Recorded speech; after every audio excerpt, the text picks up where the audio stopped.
Hey guys, so in this video I'm going to show you how I transform some free nightstands that I picked up on the side of the road. I looked at them while I was picking them up and they were definitely dirty but in good condition, and I didn't see like any signs of anything bad, like any bugs, so I decided to pick them up. They're definitely 90s style, but I think with some paint and a good cleaning I'll be able to get them looking good. So first things first, I use crud cutter and just a paper towel to get these guys all cleaned up. Crud cutter does have like a disinfectant in it too, so I felt good about having these things cleaned with the crud cutter.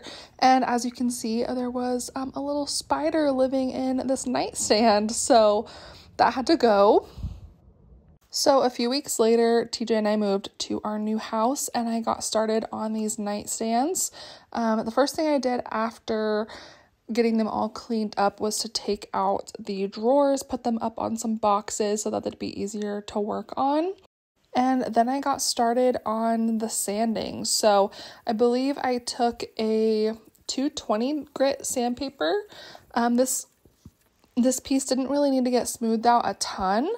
I just needed to kind of rough up the surface a little and smooth it out just a little. So that's why I used the 220, and quite a bit was coming off of this piece, but it's always good practice to sand before you paint your piece. And as you can see, my dogs are giving it a thorough inspection as well. After sanding, I took our shop vac and gave the whole piece a really good vacuuming to get the majority of the dust off of the piece. I'm not going to get all of it this way, but that's why I took a damp cloth afterwards to get the rest of the dust off and prep it for painting.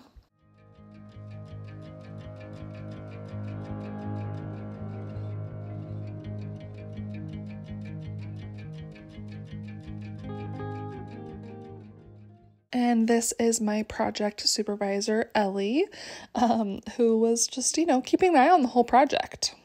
For this project, I used Bare Scuff Defense paint in the color Carbon. I used this paint on a dresser remodel that I did. A dresser renovation that I did recently. And this paint is a really good black. It does have some blue undertones, as you can see in the can. It looks quite blue, but it dries to a nice black. So that's my favorite black paint at the moment. And I think the Scuff Defense style of paint or product line is really good for durability.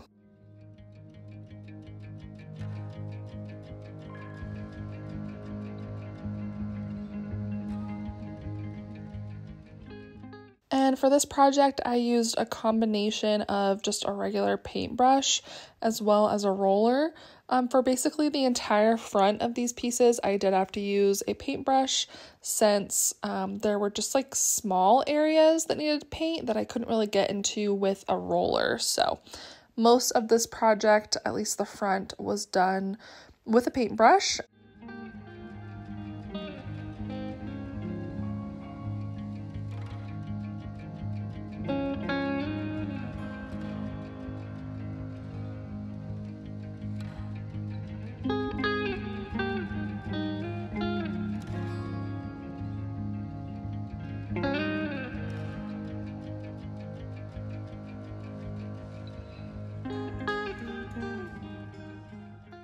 And then I was able to go over the tops and whatnot and the sides with a roller to get everything nice and smooth and get that paint on there a lot quicker.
So yeah, I did about, I think 2 or 3 coats total. I didn't need a primer for this project. I think if you're using a lighter color paint on a wood surface, it's always a good idea to use a primer so that the wood grain doesn't end up leaking through and like staining the white paint. But since I was using black, I felt pretty safe not using a primer. But I just went ahead and painted all the surfaces, nothing too fancy. At one point, I did consider leaving the drawers the bare wood, possibly just adding a little bit more stain to kind of freshen it up. But I decided to go with an all black look. And as you can see in the end result, I think it looks really nice. It turned these 90s style nightstands into something a little more modern, and that just matches our decor in our bedroom. And the best part was that they were completely free. I had the paint lying around, I had the paint roller and whatnot, so I really didn't have to spend anything on these. If you had something similar and you wanted to make it just a little bit fancier, you could add like some hardware, but I think they're perfect the way that they are. And hopefully you guys enjoyed this video. I know it was a very simple project, but sometimes people want to see stuff like that. So I figured I would show you guys how I achieved this project. If you guys want to see more videos like this from me, go ahead and leave a comment down below letting me know that you liked it, and give this video a thumbs up, and make sure to subscribe if you're not subscribed already. And I'll see you guys on the next video. Bye.